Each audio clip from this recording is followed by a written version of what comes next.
Meu nome é Renata Souza, tenho 39 anos, sou cria da favela da Maré. Hoje eu estou deputada estadual no Rio de Janeiro e hoje ser uma mulher negra com o histórico que nós temos é colocar a vida em risco. Os meus pais, minha mãe não tinha sequer terminado o ensino médio.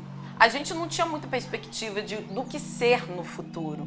E foi no jornalismo que eu pensei e rapidamente, aqui na Maré estava sendo construído um jornal chamado Jornal Cidadão. E eu chego lá, gente, eu quero participar do jornal.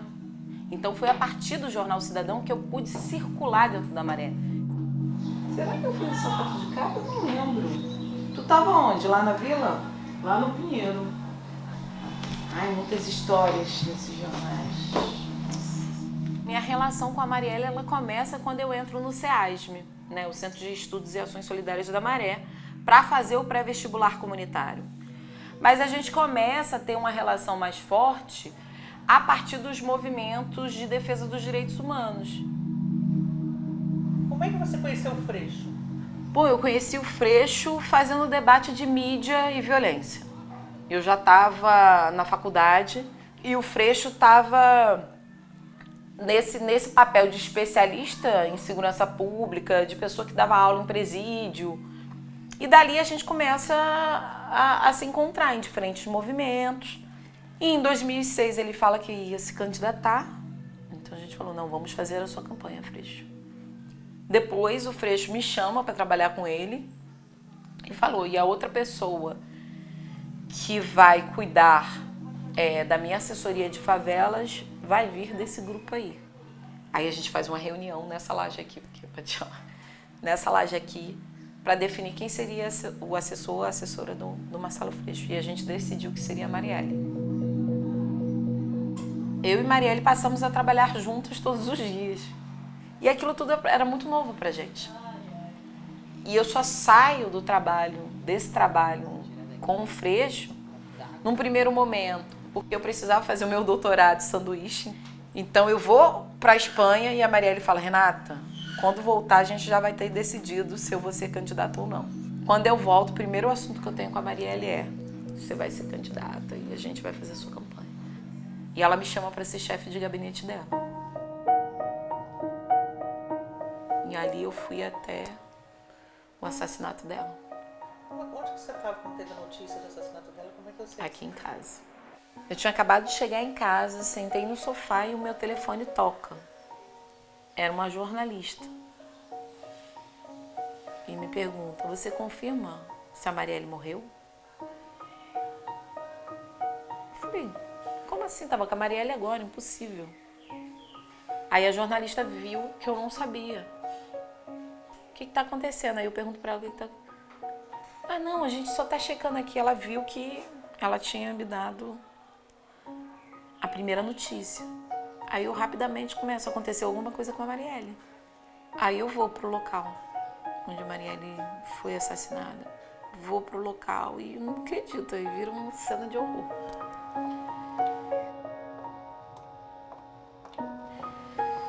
E aí é toda essa história que vocês já conhecem, né?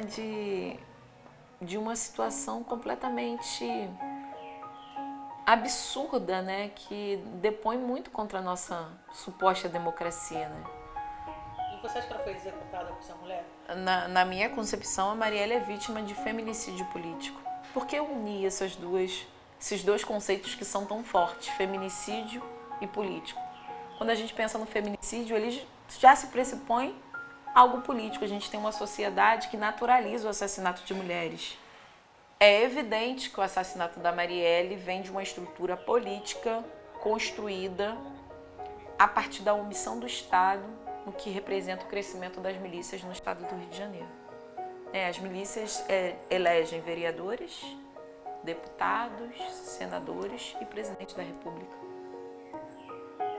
É essa construção que matou Marielle. Por que ela? Poderia ser outro homem branco ligado ao Freixo, se é que o assassinato de Marielle foi por causa da ação do Freixo contra as milícias. Isso só quem vai poder dizer é a investigação.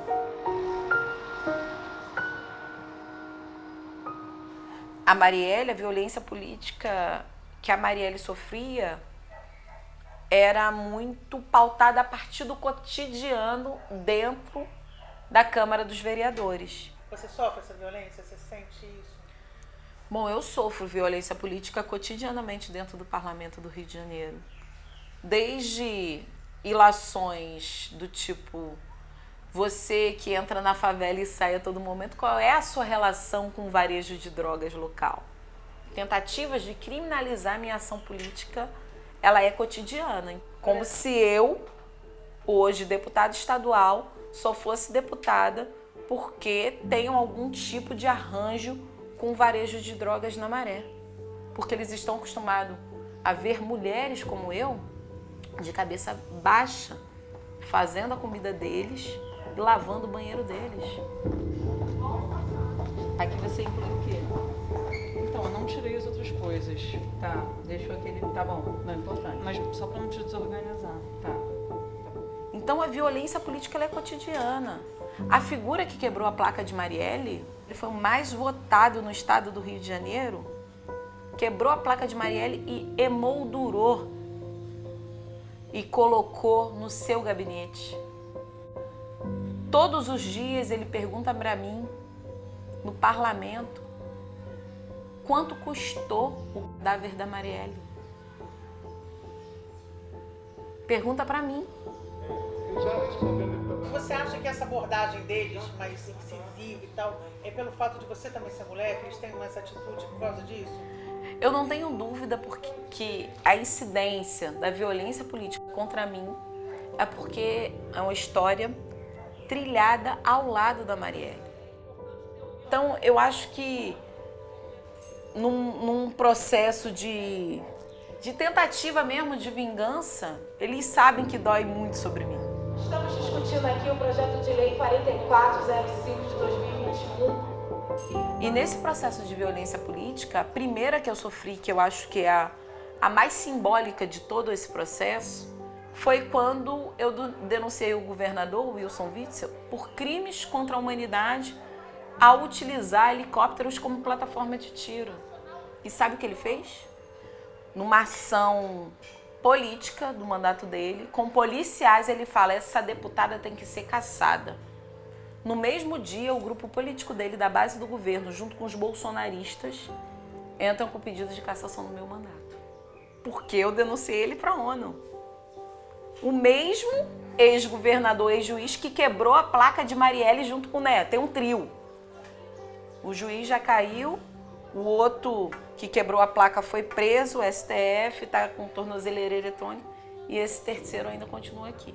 E ter um governador pedindo a cassação de uma mulher preta, porque desafiou ele, foi a primeira vez na história da República. Então foi a primeira grande violência política que eu sofri. Próximo orador, escolhido deputado Valdé Carneiro. E óbvio, né, não existe relação em especial com esse que quebrou a placa da Marielle. Então tem uma diferenciação para mim que é concreta. Por exemplo, eu consigo dialogar com a bolsonarista master que é a Alana. Ainda que eu faça uma fala e depois da minha fala ela vai rebater exatamente tudo que eu falei. Mas é na política. Ela não me ataca individualmente. Ela não me ataca. Os homens não, os homens fazem isso. Então eu tenho diálogo com os bolsonaristas. Só não consigo ter diálogo efetivo com essa figura que quebrou a placa da Marielle. Porque ele ultrapassou qualquer nível de violência política. Ele me persegue. Hoje eu tenho uma representação contra ele no Conselho de Ética, na Comissão de Ética da Assembleia Legislativa, que eu espero que leve à frente. Eu sei que essa estrutura de poder não vai estar do meu lado. Não vai estar do lado de uma mulher preta que não tem tradição política, que não é afiliada política, que não vem de uma herança política colocada pelas elites políticas e econômicas brasileiras. Mas eu sei que eu tenho que forçar. Porque também perder é, de novo, denunciar a estrutura machista, racista que existe dentro do parlamento. Você está com escolta policial desde quando? Depois que eu fui eleita deputada mais votada do campo da esquerda do Rio de Janeiro, no dia seguinte da votação, já tinha diversas ameaças nas nossas redes sociais. Desde xingamentos racistas, machistas, tentativas de criminalização até ameaça concreta, né? Eu recebo muita coisa do tipo, presta atenção no que você está falando. Marielle morreu porque falou isso. Então, assim, vários momentos nas redes sociais, assim, eu já fiz alguns boletins de ocorrência diante das ameaças que eu sofro nas redes sociais. Enfim, além da escolta, carro blindado, essas coisas todas, eu tive que sair da maré. Talvez essa tenha sido a coisa mais difícil para mim. Porque é aqui que eu consolidei toda a minha vida. É aqui, com toda a dificuldade que se tem, de desigualdade social, mas é aqui que eu bati a laje da minha casa. É aqui que mora a minha família, os meus amigos. Então, de todas as situações que eu tive que tomar, e eu não saí da maré por causa da violência dentro da maré. Eu saí da maré por causa da violência que eu posso sofrer a caminho da maré. Porque aqui eu tenho certeza que ninguém vai fazer nada comigo. E isso é muito complicado, porque eu tive que abrir mão da minha liberdade. Eu não vou na padaria sozinha. Eu não posso ir sozinha. Não tem lugar de conforto pra gente nessa sociedade.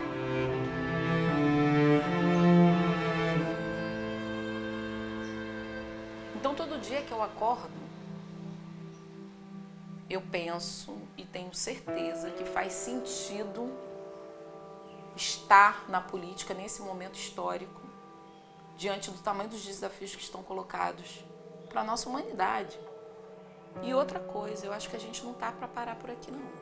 Eu acho que se tem uma certeza hoje, com o assassinato da Marielle, com o feminicídio político da Marielle, é que as mulheres pretas vieram para ficar, para disputar com os homens brancos. Isso está dado. Para mim matar hoje vai ser mais difícil do que matar a Marielle.